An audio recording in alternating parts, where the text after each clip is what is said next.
اب کرنا کیا ہے ہم نے؟ مقصد حیات سمجھ میں آ گیا، اچھا عمل، اللہ کی عبادت، شکر گزاری۔ اب سوال پیدا ہوتا ہے کہ وہ شکر گزاری یا عبادت جس پہ اسلام ہمیں لانا چاہتا ہے، اس کو ہم کیسے ایکسپلین کریں گے؟ کیا کرنا پڑے گا ہمیں جس سے ہم اللہ کے شکر گزار کہلائیں گے، جس سے ہم اللہ کے عبادت گزار کہلائیں گے، اور جس سے ہم اچھا عمل کرنے والا کہلائیں؟ تو کیا کرنا پڑے گا ہمیں؟ میں سمجھا پا رہا ہوں، بس یہ بات کو میں سمیٹ رہا ہوں جلدی سے۔ اس کے لیے سورہ بنی اسرائیل میں اللہ نے 4 باتوں کا حکم دیا کہ جو آدمی 4 کام کر لے گا نا، اللہ کی نظر میں وہ عبادت گزار کہلائے گا، اللہ کی نظر میں وہ شکر گزار کہلائے گا، اللہ کی نظر میں وہ اچھا انسان کہلائے گا، اچھا عمل کرنے والا کہلائے گا۔ یہاں تک بات کلیئر ہو گئی؟ وہ 4 عمل کیا ہیں؟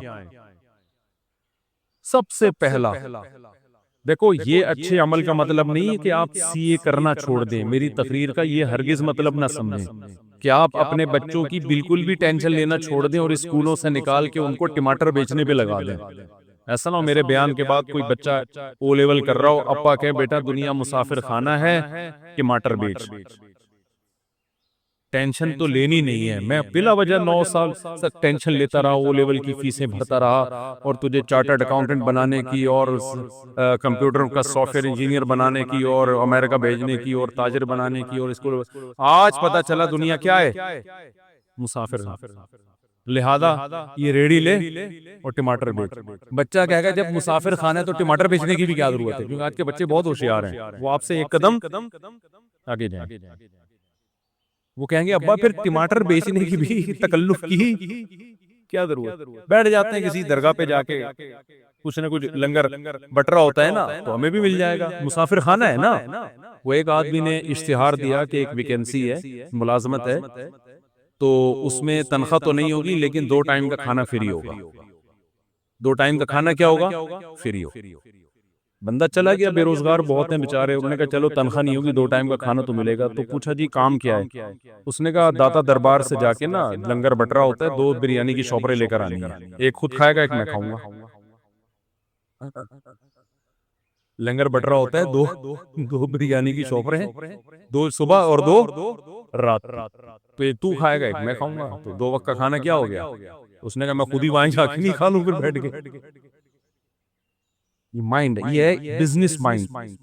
اس کو یوٹیوبرز کیا کہتے ہیں آج کل نا؟ یوٹیوب پہ یہ بزنس کے، اور ایک مہینے میں 1 کروڑ روپے کمائیں، 1 لاکھ روپے کمائیں، آدمی ایک دم اٹریکٹ ہوتا، بے یار پتا چلتا ہے یہ تمہیں یہ بھی 10,000 روپے کما رہے ہیں اس ویڈیو بنا کے،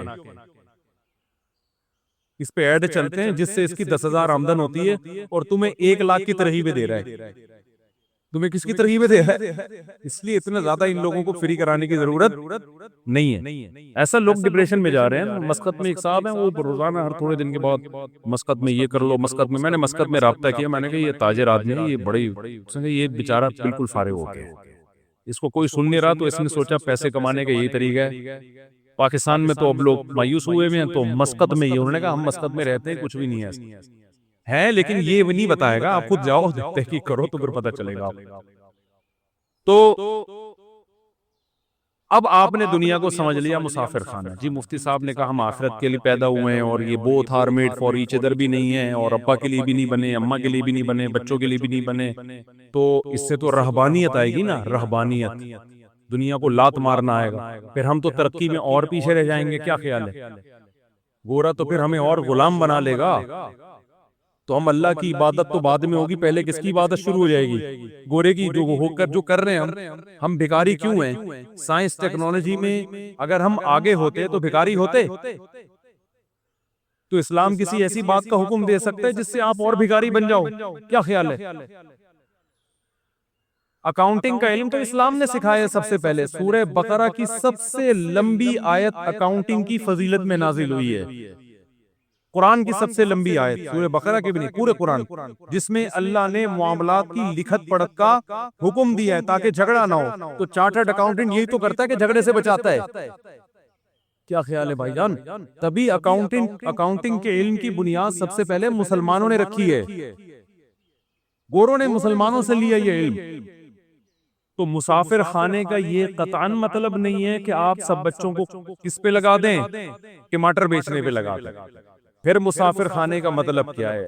وہ اللہ نے بتایا ہے 4 شرطیں پوری کر لو تو عبادت گزار بھی کہلاؤ گے، 4 شرطیں پوری کر لو تو شکر گزار بھی کہلاؤ گے، 4 شرطیں پوری کر لو تو اچھا عمل کرنے والا بھی کہلاؤ گے، اور پھر میری طرف سے دنیا میں بھی کامیابی اور آخرت میں بھی۔ وہ 4 شرطیں کیا ہیں سورہ بنی اسرائیل میں؟ وَمَنْ أَرَادَ الْآخِرَةَ، یہ 4 شرطیں گورے میں نہیں پائی جاتی، یہ 4 شرطیں گورے میں نہیں پائی جاتی۔ جب آپ میں یہ 4 شرطیں پائی جائیں گی تو آپ گورے سے آگے نکل جاؤ گے، سمجھتے ہو؟ پیچھے نہیں رہو گے آپ، بلکہ کیا ہو جاؤ گے آپ آگے نکل جاؤ گے۔ پہلی شرط وَمَنْ أَرَادَ الْآخِرَةَ، ہر کام میں ارادہ آخرت کا ہونا چاہیے، دنیا کا نہیں ہونا چاہیے۔ وہ جو ڈرامہ ہم نے بچپن میں، ڈرامے دیکھنا صحیح نہیں ہے، بچپن کی بات کر رہا ہوں میں، اس وقت کے ڈرامے ایسے ہوتے تھے کہ آدمی غیر مسلم ڈرامہ دیکھ کے مسلمان ہو جاتا تھا، لڑکیاں شرعی پردہ کر لیتی تھیں ڈرامہ دیکھ کر۔ ایسے ایسے جاولک کا دور تھا نا، تو وہ دوپٹے میں، ہیروئن بھی دوپٹے میں آتی تھی، ٹھیک ہے، اور جو ہیرو ہوتا تھا سرسوں کا تیل لگا کے آتا تھا سائیڈ کی مانگ نکال کے، وہ ہیرو زیادہ شریف لگ رہا ہوتا تھا اپنے بچے سے، آپ کہتے تھے اس ہیرو سے ہی سیکھ لے تو کچھ۔ تو وہ ڈرامے وہ بھی جائز نہیں تھے، لیکن ایک مثال دے رہا ہوں میں، وہ بچپن میں کچھ سبق آموز چیز مل گئی۔ تو اب مجھے ایک بات بتاؤ، قرآن کہتا ہے وہ جو پائلٹ بننے کے لیے گیا تھا اور کیلے کے چھلکے پہ پھسل گیا اور ہڈی ٹوٹ گئی اور پائلٹ نہ بن سکا، وہ ناکام تھا نا؟ ڈرامے میں تو یہی دکھائیے، یہ ناکام ہو گیا ایک آدمی کی مسٹیک کی وجہ سے۔ لیکن اگر وہ قرآن کی شرط پہ عمل کرتا، ومن اراد الآخرہ، جو بھی عمل اس میں نیت کیا ہو آخرت کی، تو وہ پھسلنے سے ناکام نہیں ہوتا۔ اللہ قیامت میں اس کا شمار پائلٹ میں اٹھاتے، اور اللہ کہتے یہ وطن کے دفاع کے لیے، مجھے راضی کرنے کے لیے جہاز اڑانا سیکھ رہا تھا، اگر یہ اپنے مقصد میں کامیاب ہو گیا تو بھی کامیاب، نہیں ہو گیا تو اس کا شمار مجاہدین میں لکھ لیا گیا۔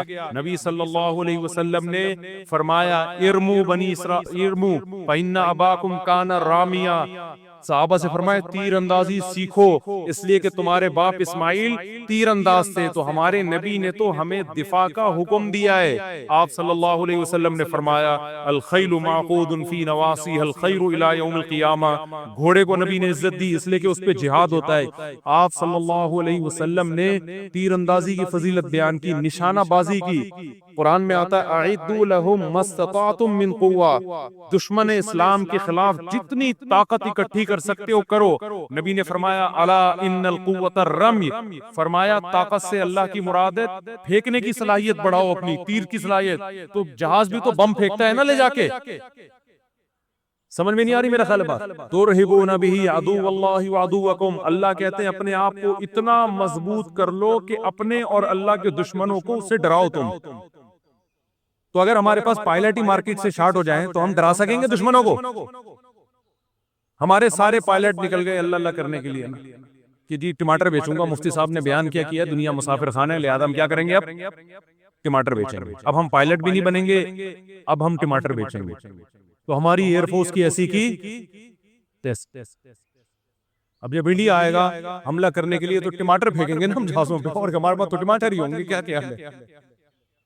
لہذا آپ پائلٹ بننے کو ہدف بناؤ بھائی، ہمیں ضرورت ہے اچھے پائلٹوں کی، راشد مہناز جیسے پائلٹوں کی۔ راشد مہناز کا ہدف اگر پائلٹ برائے پائلٹ ہوتا تو خدا کی قسم وہ ملک کے دفاع کے لیے جہاز تو نیچے نہیں گراتا وہ، کیونکہ اس کا مستقبل تباہ ہو رہا تھا اس میں، جو بظاہر ہو گیا۔ آپ نشان حیدر دو، اس سے راشد مہناز کو کیا فائدہ ہو رہا ہے؟ باقیوں کو تو موٹیویشن مل رہی ہے، لیکن راشد مہناز کو فائدہ آخرت کا ہو رہا ہے۔ اگر اس نے یہ کام کس کے لیے کیا؟ اللہ کے لیے کیا، دنیا کے لیے نہیں کیا اس نے۔ سمجھ میں آ رہی ہے بات کہ نہیں آ رہی ہے؟ یہی وجہ ہے کہ کافر میں اتنی ہمت نہیں ہوتی کہ دوسرا کوئی جاسوس اس کے جہاز میں گھس جائے اور وہ جہاز کو نیچے کی طرف موڑ دے۔ وہ کہے گا میں نے جس مقصد کے لیے پائلٹ بنا ہوں، میں نے اگر اپنے آپ کو مارنا ہی ہے تو میرا تو فیوچر تباہ، مجھے ریٹائرمنٹ پہ کیا ملے گا؟ یا تو کوئی سرپھرا یہ کام کرے گا یا پھر وہ یہ کام کرے گا جس کے نظر میں کیا ہے؟ بولو آخرت۔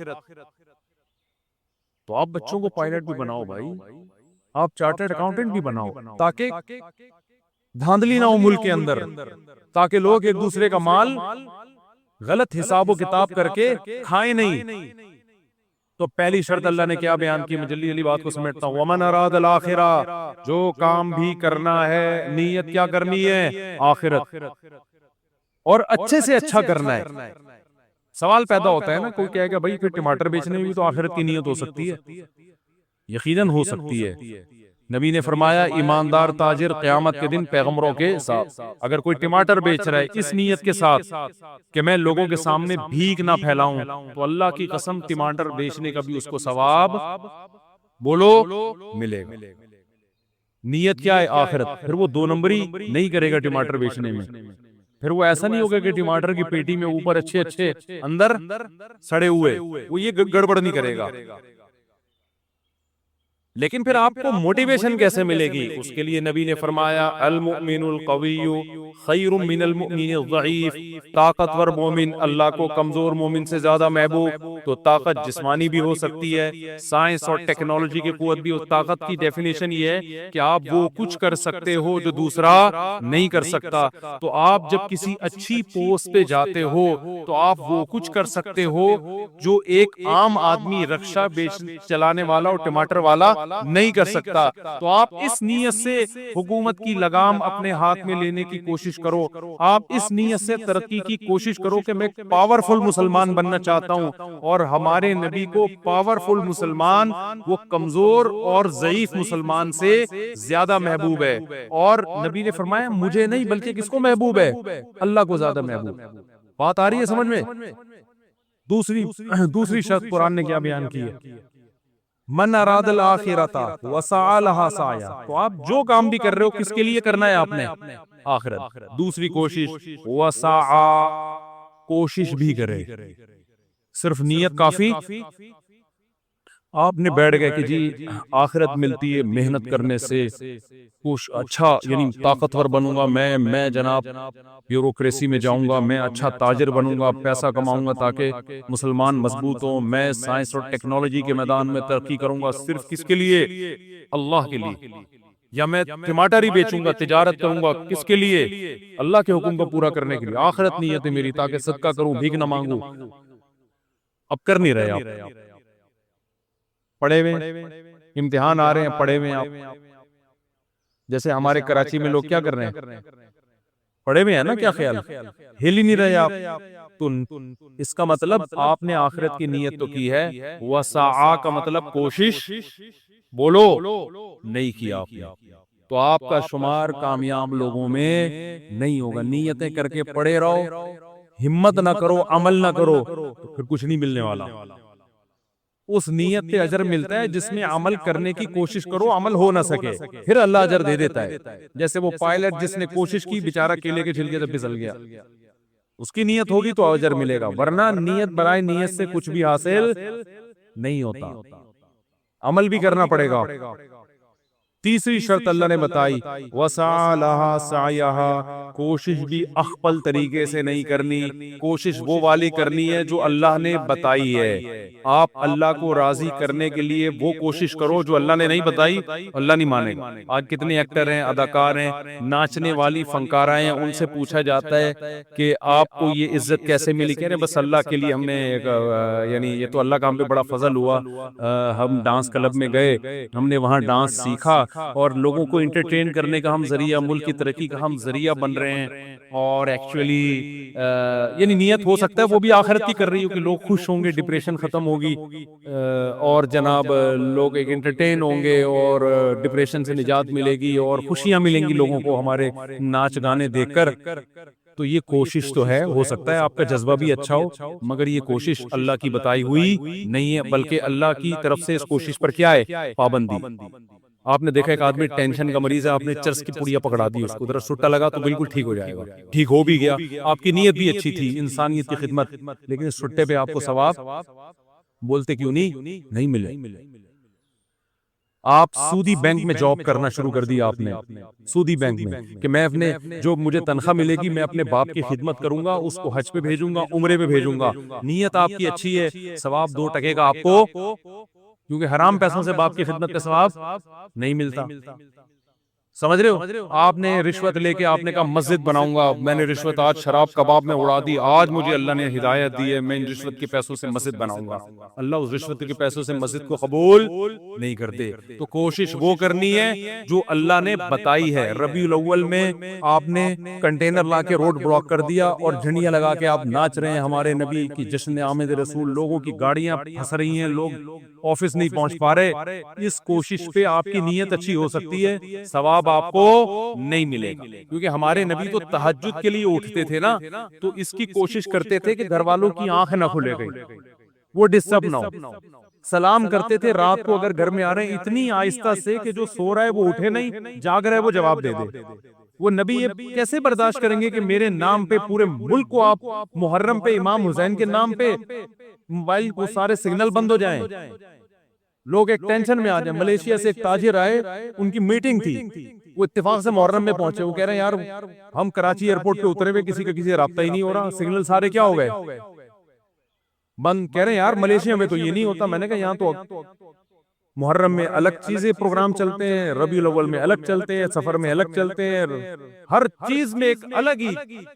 نبی نے فرمایا جو راستے سے تکلیف دہ چیز نہیں اٹھاتا وہ مومن نہیں ہے، تو جو راستے میں کنٹینر پھینک کے روڈ بلاک کرتا ہے وہ کہاں سے مومن ہو گیا؟ ایک کانٹے سے تکلیف زیادہ ہوتی ہے، ایک کنٹینر سے ہوتی ہے۔ ہمارے پیغمبر نے حکم دیا، بخاری مسلم کی حدیث ہے کہ راستے میں کانٹا پڑا ہوا ہے نا، آپ گزر کے نہیں اٹھا رہے، آپ ایمان کے آخری درجے پہ بھی نہیں ہو۔ جو کانٹا پھینک رہا ہے وہ کیسے ہوگا؟ جو ہٹا نہیں رہا اس کو برا کہا جا رہا ہے، تو جو پھینک رہا ہے وہ کہاں سے ایمان پہ ہوگا؟ اور جو کانٹے سے بڑی چیز کنٹینر، کتنی خواتین جو پریگننٹ ہوتی ہیں جن کو ایمرجنسی ہاسپٹل میں پہنچنا ہے، وہ جلسوں میں ٹریفک میں جام۔ محرم کے جلسوں میں کیا ہوتا ہے؟ ربیع الاول کے جلسوں میں کیا ہوتا ہے؟ مذہب کے نام پہ لوگوں کو اذیت پہنچائی جاتی ہے۔ جب ان سے کہا جائے بھائی کس صحابہ نے ربیع الاول منایا، کسی تابعی نے منایا، آج بھی حرم میں نہیں منایا جاتا، تو آپ کیوں وہ کر رہے ہو؟ کہہ رہے ہم نبی کی محبت میں کر رہے ہیں۔ آپ یقیناً محبت میں کر رہے ہو، ہم آپ کی نیت پہ شک نہیں کرتے، مگر کر وہ رہے ہو جو آپ کا نفس آپ کو کہہ رہا ہے، اللہ رسول کے بتائے ہوئے طریقے کو آپ فالو نہیں کر رہے۔ تو قرآن نے تیسری شرط بیان کی ہے، کوشش تمہاری گڑھی ہوئی نہیں ہونی چاہیے، کوشش وہ ہونی چاہیے جو میں نے بتائی ہے۔ اور آخری شرط اللہ نے بیان کی جو انتہائی اہم، وَهُوَ مُؤْمِنٌ، اللہ کہتے ہیں ایمان بھی ہونا چاہیے، توحید پرست ہونا چاہیے، مشرک کا، کافر کا کوئی نیک عمل میں قبول نہیں کروں گا۔ اللہ پہ، اس کے پیغمبروں پر، اس کی کتابوں پر ایمان ہوگا تو نیکی کا اجر ملے گا، ادروائز دنیا میں اجر ملے گا، آخرت میں اجر نہیں ملے گا۔ بات آ گئی کھوپڑی شریف، اب تو دماغ شریف کہنا چاہیے۔ تو یہ 4 شرطیں میرے بھائی پوری کر لو۔ ہم آپ کو ترقی سے منع نہیں کرتے، ہم آپ کو پڑھائی سے منع نہیں کرتے، ہم تو کہتے ہیں پڑھو۔ ہمارا تو ان پڑھ ہونا ہی اس دنیا کی بربادی کا بہت بڑا سبب ہے، لیکن کس کے لیے پڑھو؟ آخرت کے لیے پڑھو، محنت کرو۔ محنت 4 شرطیں آخری ریوائز کر دیتا ہوں۔ نمبر 1 ہر کام میں نیت آخرت۔ نمبر 2 کام بھی کرنا ہے، خالی نیتیں کر کے نہیں بیٹھنا۔ نمبر 3 کام اللہ رسول سے پوچھ کے کرنا ہے، علماء سے پوچھنا ہے کہ شرعن یہ جائز ہے بھی یا نہیں ہے، اگر فتویٰ ملے جائز ہے تو کرو، ورنہ نہیں کر سکتے آپ اس کو۔ نمبر 4 آپ کا ایمان بھی ہونا چاہیے اللہ پہ، اس کے رسولوں پر، اس کی کتابوں پر، ختم نبوت پہ، جو اسلام کے ضروری عقیدے ہیں جن کو ایمان مفصل، ایمان مجمل کہا جاتا ہے۔ اللہ کہتے ہیں جو ان عقیدوں کو نہیں مانے گا اس کا عمل قبول نہیں ہوگا، اس کا عمل راکھ کے ڈھیر کی طرح ہے، دیکھنے میں بہت لگتا ہے، پھونک مارو اڑ جائے، کیونکہ اللہ کہتے ہیں آنا میرے پاس ہے، جو مجھے مانتا ہی نہیں ہے تو اجر میں کہاں سے دوں گا اس کو۔ لوگ کہتے ہیں نیوٹن نے اتنی خدمت کی انسانیت کی تو کیا وہ بھی جہنم میں جائے گا؟ میں نے کہتا بھائی مجھے نہیں پتا وہ کہاں جائے گا، جنت میں جائے گا یا جہنم میں جائے گا، وہ تو نیوٹن آخرت میں ملے گا تو اس سے پوچھیں گے آج کل کدھر گھوم رہے ہو بھائی تم۔ لیکن ایک بات ہے کہ میں نے کہا آپ کو نیوٹن سے اتنی محبت ہے کیونکہ اس کے آپ پر احسانات ہیں، اس نے بہت سارے سائنسی عقدے حل کیے، اس کی وجہ سے بہت ساری چیزیں ایجاد ہوئیں، تو اللہ قیامت میں نیوٹن سے سوال کرے گا کہ پبلک کو تیرے احسانات کی وجہ سے تجھ سے محبت تھی، تو نے مجھے بھی یاد رکھا میرے احسانات کی وجہ سے۔ نہیں یہ بات سمجھ میں؟ اللہ تو سب سے پہلے کس کے بارے میں پوچھے گا؟ آپ کے ابا نے آپ کو فرانس 2 منٹ میں بعد پھر اذان ہوگی اور اذان کے فوراً بعد جماعت کھڑی ہو جائے گی، ٹھیک ہے نا؟ 9 بجے ہی جماعت ہوگی، بے فکر رہیں، جماعت دیر سے نہیں ہوگی۔ میں جہاں بھی بیان کرنے جاتا ہوں نا جماعت ٹائم پہ ہی ہوتی ہے، تو 9 بجے ہی جماعت ہوگی، سنتوں کا ٹائم نہیں دیں گے۔ کیا خیال ہے؟ آپ نے اپنے بچے کو فرانس بھیجا اعلیٰ تعلیم کے لیے، انویسٹمنٹ کی، پیسہ خرچ کیا، میرا بچہ بڑا سائنٹسٹ بن کے آئے گا، پھر اتنا میں پیسہ لگاؤں گا، پھر بوڑھے باپ کی خدمت کرے گا۔ بچہ فرانس سے جرمنی نکل گیا، وہاں سے جاپان نکل گیا، ابا کے پیسوں پہ کھا پی کے اس نے ٹرسٹ بنایا، پھر اس نے جناب جاپانیوں کی بھی خدمت کر رہا ہے، امریکیوں کی بھی خدمت کر رہا ہے، ابا کو ایک دن بھی فون کر کے نہیں پوچھا۔ ابا بڑھاپے میں ریٹائر ہو گیا، بچے سے کہہ رہا ہے بیٹا فون ہی نہیں اٹھا رہا، انسانیت کی خدمت کر رہا ہے، تو انسان کہیں گے یہ بندہ بڑا نائس ہے یار۔ ابا سے جب پوچھو گے ابا کہے گا آنے تو دو، میں نے تو اس کو جائیداد سے بھی آگ کر دیا ہے، اور میں اب نادرہ سے بھی اس کا نام اپنے بیٹوں کی فہرست سے نکال رہا ہوں۔ تو بھائی ابا جب مانے گا جب تم ابا کو مانو گے۔ اللہ کہتا ہے جن سائنسدانوں نے انسانیت کی خدمت کی، انسان ان کو مانتے ہیں، ان کو نوبل پرائز بھی دیتے ہیں، ان کی عزت بھی ہوتی ہے، یونیورسٹی کو پڑھایا بھی جاتا ہے۔ جب آخرت میں میرے پاس آئیں گے تو سارا خرچہ تو میرا ہوا ہے نا ان کے اوپر۔ کیا خیال ہے؟ خرچہ کس کا ہوا ہے؟ جب نیوٹن پیدا ہوا تھا اس کی ماں کی چھاتیوں میں دودھ کیا آئنسٹائن نے پیدا کیا تھا؟ تو خدا نے پیدا کیا تھا۔ نیوٹن نے خدا کا شکر کیوں؟ میں نہیں کہہ رہا نیوٹن نے شکر ادا نہیں کیا، بھائی مجھے نیوٹن کی رپورٹیں نہیں ہیں، میں تو ایک مثال دے رہا ہوں۔ اگر ادا کیا ہے تو کامیاب ہوگا، ادا نہیں کیا تو کیا ہوگا؟ ناکام ہوگا میرے بھائی، ناکام ہوگا۔ اللہ کہے گا جس نے تجھے پیدا، اللہ کہے گا آسمان سے بارشیں تو میں برساتا تھا، زمین سے تناور درخت کون اگاتا تھا؟ تو خالی یہ بتاتا تھا کہ یہ کیسے اگ رہا ہے، یہ آم کی گٹلی سے آم کیسے بنتا ہے، اس آم کی گٹلی میں ایسے سافٹ ویئر کہ گوبر پانی مٹی کے ملاپ سے درخت بنتا ہے، اور درخت میں پھول اگتے ہیں، پھول تتلیوں کو مائل کرتے ہیں، ان سے نر مادہ پھولوں کا ملاپ ہوتا ہے، پھر آم پیدا ہوتا ہے، اور ہر آم میں وہی گٹلی ہوتی ہے جو زمین میں تم نے دفن کی ہوتی ہے۔ یہ سافٹ ویئر تو نیوٹن نے تھوڑی انسٹال کیے ہیں، نیوٹن نے تو بتایا کیسے، نیوٹن نے تو یہ بھی نہیں بتایا، وہ کسی اور سائنسدان نے بتایا، لیکن مثال دے رہا ہوں۔ کرنے والا کون ہے بھائی؟ وہ تو میں ہوں۔ نیوٹن نے کتنی دفعہ آم کھائے ہوں گے، کتنی دفعہ گائے کا دودھ پیا ہوگا اس نے، جو سوکھے چارے سے خدا نے گائے کا دودھ بنا کے اس جانور کے تھنوں میں ڈالا۔ تو اللہ کو یہ حق ہے کہ وہ سائنسدانوں سے بھی پوچھے کہ انسانوں نے تم سے اتنی محبت کی، تمہیں اتنی عزت دی کیونکہ تم نے انسانوں کی خدمت کی، تو جس نے تم پہ خرچہ کیا ہے، جس نے تمہیں بنایا اور تمہیں اس قابل کیا کہ تم انسانوں کی خدمت کر کے عزت حاصل کر سکو، تم نے اس کو کتنا یاد کیا، اس کے پیغمبروں کو، اس کے سفیروں کو تم نے مانا، ان کی تعلیمات کو تم نے فالو کیا کہ نہیں کیا؟ تو آخرت میں کامیابی اور ناکامی کا کرائیٹیریا، معیار الگ ہے۔ دنیا میں مائیکل جیکسن بن جاؤ گے تو کیا ہو جاؤ گے؟ کامیاب ہو جاؤ گے۔ آخرت میں نہیں ہوتے میرے بھائی۔ سمجھتا ہے کہ نہیں سمجھتا ہے؟ میرا خیال ہے اچھے اچھوں کو بھی سمجھ میں آ گیا ہوگا، لیکن ہماری مثال اس جانور کی طرح ہے۔ میں مثال نہیں دوں گا، نام نہیں لوں گا، مسجد میں بھی اور ہم لوگ بے سمیت سب کی انسلٹ ہوگی اس میں، کہ جس کو 100 سال کے بعد بھی نکالا جائے تو وہ ویسے کا ویسے ہی رہتا ہے جیسے 100 سال۔ بلی کی مثال دے رہا ہوں، غلط نہ سوچیں آپ۔ تو میں بھی اس میں داخل ہوں، ہم بھی سنتے بھی رہتے ہیں، کہتے بھی رہتے ہیں، لیکن ہمارا ہر آنے والا دن ہم کو خدا کے قریب کرنے کے بجائے خدا سے دور کر رہا ہے۔ آپ اپنا ماضی میں ہم زیادہ اچھے تھے، ہر آنے والے دن ہم اللہ کے قریب ہونے کے بجائے اللہ سے دور۔ تبھی شاعر نے کہا نا، نظر سوئے مرقد، قدم سوئے مرقد، مرقد قبر کو کہتے ہیں، قدم سوئے مرقد، نظر سوئے دنیا۔ تیرے قدم قبر کی طرف روز بروز جا رہے ہیں اور نظر تیری بحریہ ٹاؤن کے پلاٹوں میں لگی ہوئی ہے۔ تو شاعر کیا کہتا ہے؟ کہاں جا رہا ہے کدھر دیکھتا ہے، جا کدھر رہا ہے دیکھ پلاٹوں کی طرف رہا ہے۔ ہر آنے والا دن مجھے اور آپ کو قبر سے قریب کر رہا ہے کہ نہیں کر رہا؟ لیکن ہر آنے والے دن میں ہماری نظر میں بحریہ ٹاؤن کی ویلیو کم ہونے کے بجائے بڑھ رہی ہے۔ تو قبر کی جا قبر والے پلاٹ کی طرف رہے ہیں اور دیکھ کدھر رہا ہے؟ بحریہ ٹاؤن کی طرف رہا ہے۔ ایک دن ریاض ملک کا بھی جنازہ اٹھے گا میرے بھائی، جو اتنا بڑا مالک ہے وہ اپنے آپ انہیں وہ جائے گا 6 فٹ کی قبر میں۔ راحت اندوری نے کہا تھا نا کہ 2 گز صحیح لیکن میری ملکیت تو ہے، اے موت تو نے مجھ کو، اے موت تو نے مجھے زمیندار کر دیا۔ اصل زمینداری ہمیں قبر میں ملتی ہے، وہ ہمارا اپنا پلاٹ ہوتا ہے، آج کل تو وہ بھی نہیں ہے۔ تھوڑے دنوں میں گورکن ماں سے بھی نکال کے نا شاپر میں ہڈیاں ڈال کے پتہ نہیں کوؤں کو کھلا دیتا ہے، دوسرا مردہ دفناتا ہے اس میں۔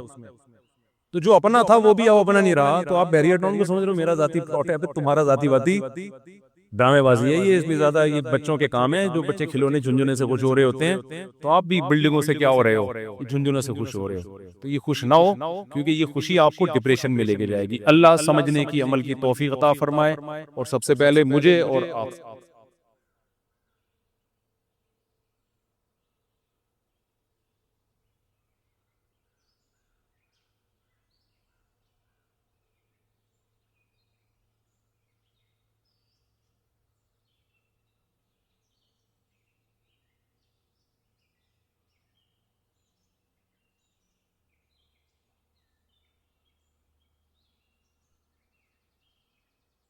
اپنے پیارے بچوں کو جب دیکھا کریں نا کیسے پیارے لگتے ہیں اگر اپنے ہوں، پڑوسیوں کے بچے نہیں اچھے لگتے انسان، وہ ٹینشن نہ بے لے کے جائے یار ان کو۔ تو جب پیار آتا ہے تو فوراً کس کی طرف نسبت؟ اللہ کی نعمتیں بھائی، یَهَبُ لِمَن یَشَاءُ اِنَاثًا، جس کو چاہتا ہے بیٹیاں گفٹ میں دیتا ہے، یہ مجھے گفٹ میں ملی ہے پیاری پیاری بچیاں۔ وَيَهَبُ لِمَن يَشَاءُ الذُّكُورَ، جس کو چاہتا ہے بیٹے گفٹ میں دے دیتا ہے۔ بڑے ہو کر تو پتہ نہیں اچھے لگے نہ لگے، بچے تو اچھے ہی لگتے ہیں نا۔ تو جب اپنے بچوں کو پیار کیا کرو، کس کا شکر ادا کرو؟ اے اللہ تیری نعمت، کیسے پیارے لگتے ہیں بھائی، ہمارا تو کلو کلو خون بڑھتا ہے بچوں کو دیکھ کے۔ اللهم صل على سيدنا محمد يا رب صل وسلم دائما ابدا على حبيبي۔ تو نبی صلی اللہ علیہ وسلم نے فرمایا اللہ کا ذکر ایسے کرو لوگ دیوانہ سمجھیں۔ لوگ کیا سمجھیں؟ دیوانہ۔ اس کا یہ مطلب نہیں ہے کہ کلیجے پھاڑ پھاڑ کے اور وہ موالی جیسے قوال، جب ان قوالوں کو بولو نا کہ یہ کس طرح اللہ کے نام کی توہین کر رہے ہو، کہہ رہے حدیث میں آتا ہے اللہ کا ذکر ایسے کرو لوگ کیا سمجھیں؟ دیوانہ۔ یہ مطلب نہیں ہے حدیث کا، کیونکہ حدیث کا مطلب سب سے پہلے صحابہ نے سمجھا، مطلب کثرت سے اللہ کا ذکر کرو۔ آج محفلوں میں بھی اللہ کا ذکر ختم۔ نبی صلی اللہ علیہ وسلم نے کیا فرمایا؟ وہ محفل جس میں اللہ کو یاد نہ کیا جائے قیامت کے دن خسارے کا ذریعہ بنے گی۔ اس لیے جب بھی کوئی محفل ہونا، کہیں نہ کہیں کسی نہ کسی حوالے سے اللہ کا نام لے لینا چاہیے انسان۔ ہم نے علماء کو دیکھا ہے، اہل اللہ کو دیکھا ہے، کوئی نعمت سامنے آئی نا، جیسے سخت گرمی میں ہمارے ایک استاد سے ان کے سامنے انگور لا کے رکھے، ہم نے پیاس لگ رہی ہو اور لال سرخ انگور آ جائیں ایک دم، دنیا دار آدمی ایک دم پھوڑ دے گا، ایسا ہی ہے نا؟ کیا خیال ہے بھائی؟ ایک دم کھانا شروع کرے گا۔ ابے لا یار، اللہ والے کیا کرتے ہیں؟ سب سے پہلے اللہ کا شکر، اور وہ روایتی شکر نہیں ہوتا کہ اللہ کا شکر ہے، دل سے لگ رہا ہوتا ہے کہ یہ اس نعمت پہ اللہ کا شکر ادا کر رہے ہیں۔ اے اللہ تیرا کتنا بڑا فضل ہے، کیسی کیسی نعمتیں تو نے ہمیں کھانے کو عطا فرمائی۔ گرمی میں جب ٹھنڈا پانی آیا کرے نا، اللہ کو یاد کرے انسان، صرف روایتی نہیں، روایتی کا مطلب بسم اللہ الرحمن الرحیم پڑھ لیا اور آخر میں الحمدللہ کہ یہ بھی ٹھیک ہے، سنت ہے، لیکن یہ تو ایک روایت بن چکی ہے نا، اس میں تو استہزار نہیں ہوتا۔ اس کے علاوہ بھی زبان سے کہے انسان یار اللہ کی کتنی بڑی نعمت ہے، شدید پیاس میں اس نے ہمیں پانی پلایا۔ اپنے پیارے بچوں کو جب دیکھا کریں نا کیسے پیارے لگتے ہیں اگر اپنے ہوں، پڑوسیوں کے بچے نہیں اچھے لگتے انسان، وہ ٹینشن نہ بے لے کے جائے یار ان کو۔ تو جب پیار آتا ہے تو فوراً کس کی طرف نسبت؟ اللہ کی نعمتیں بھائی، یَهَبُ لِمَن یَشَاءُ اِنَاثًا، جس کو چاہتا ہے بیٹیاں گفٹ میں دیتا ہے، یہ مجھے گفٹ میں ملی ہے پیاری پیاری بچیاں۔ وَيَهَبُ لِمَن يَشَاءُ الذُّكُورَ، جس کو چاہتا ہے بیٹے گفٹ میں دے دیتا ہے۔ بڑے ہو کر تو پتہ نہیں اچھے لگے نہ لگے، بچے تو اچھے ہی لگتے ہیں نا۔ تو جب اپنے بچوں کو پیار کیا کرو، کس کا شکر ادا کرو؟ اے اللہ تیری نعمت، کیسے پیارے لگتے ہیں بھائی، ہمارا تو کلو کلو خون بڑھتا ہے بچوں کو دیکھ کے۔ صرف ایک فیملی پلاننگ والے ہیں جن کو بچے کو دیکھ کے خون جلتا ہے ان کا کہ یہ کیوں ہو گئے. کیا خیال ہے یہ کیوں ہو گئے؟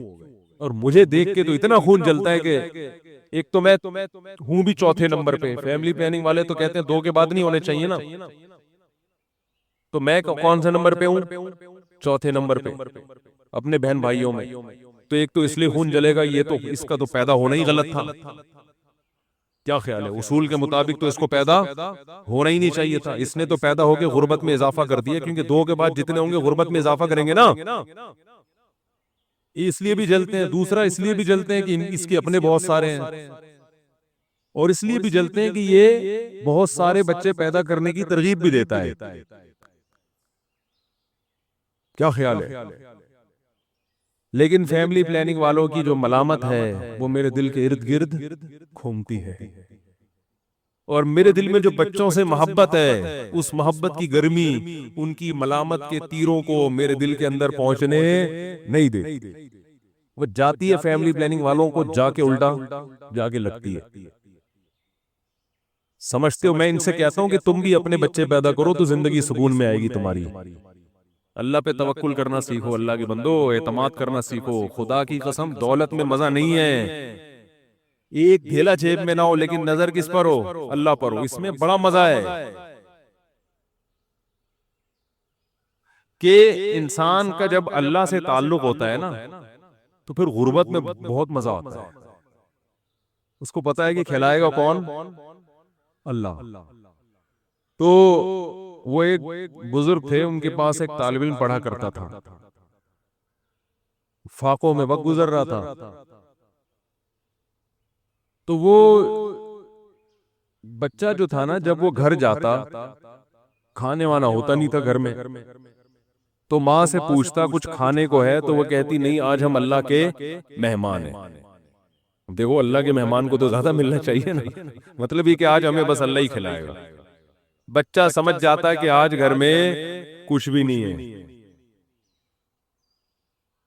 تو ایک دن گھر میں گیا, کچھ ہے؟ انہوں نے کہا ہے کھانے کو.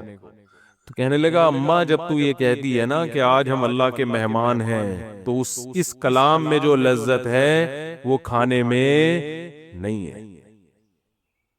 بھوکا رہنے کا اپنا مزہ ہے بھائی, اپنی حماقتوں سے بشرطے کہ بھوکا نہ رہ رہا ہوں. ایک ہوتا ہے اللہ کی طرف سے آزمائش, ایک ہوتی ہے اپنی حماقتوں سے, بے روزگاری کی وجہ سے خود ہی کوئی قابلیت ہی نہیں ہے, نہ پڑھائی میں دل لگا رہا ہے, نہ کوئی محنت مزدوری کر رہا ہے. پھر جو بھوک آئے گی یہ اللہ کی طرف سے نہیں ہے, یہ آپ کی حماقتوں سے ہے, اور اس میں خوشی بھی نہیں ملتی انسان کو, اس میں اور ٹینشن میں جاتا ہے. تو کہ جو غیر مسلم ہیں وہ اللہ کی عبادت کسی نہ کسی مفاد کو سامنے رکھ کے کرتے ہیں. وَمِنَ النَّاسِ مَن يَعْبُدُ اللَّهَ عَلَى حَرْفٍ, بہت سے لوگ ایسے ہیں جو اللہ کی عبادت, خدا کی عبادت ایک کنارے پہ کھڑے ہو کر کرتے ہیں.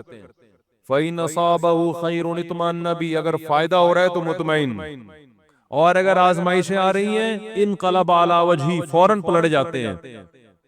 آج مسلمانوں میں بھی ایسے لوگ پیدا ہو گئے ہیں. تو اہل اللہ اللہ کی عبادت کرتے ہیں اللہ کو خوش کرنے کے لیے, ثواب کے لیے, بلکہ ثواب سے بھی آگے ان کا مقام پہنچ چکا ہوتا ہے کہ بھئی ثواب نہ بھی ملے پھر بھی کیا کرنی ہے, یہ تو اللہ ہمارا محبوب ہے نا. تو محبوب کے ذکر میں ان کو لذت محسوس ہوتی ہے, محبوب کی یاد میں ان کو لذت محسوس ہوتی ہے. تو اہل ایمان کی ایک علامت اللہ نے بیان کی ہے نماز قائم کرنا, کیونکہ عبادت کا سب سے بڑا مظہر نماز ہے, اس لیے نماز کو فوکس کیا.